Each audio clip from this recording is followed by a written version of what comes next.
દરેક સ્ત્રીનું મા બનવાનું સપનું હોય છે ત્યારે મુંબઈના વતની પૂંજીબેનને 60 વર્ષે મા બનવાનો અવસર પ્રાપ્ત થયો છે। આઈવીએફ ટેકનોલોજીની મદદથી પૂંજીબેને હેલ્ધી બાળકને જન્મ આપીને એક નવો રેકોર્ડ કામ કર્યો છે।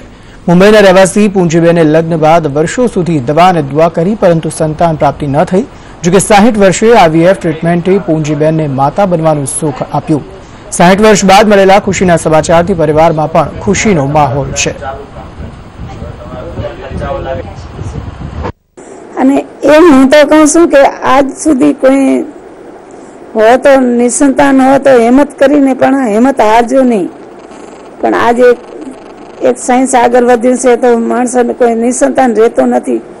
ડોક્ટરો આજે અમને એટલા સુધી કહે છે જે સ્ત્રાવ છે એને રીએક્ટિવેટ કરવાની મેડિસિન્સ ઉપર મૂક્યા, હોર્મોન્સ બધા, એટલે એની મદદથી થોડા વખતમાં એનું માસિક ફરીથી શરૂ થયું।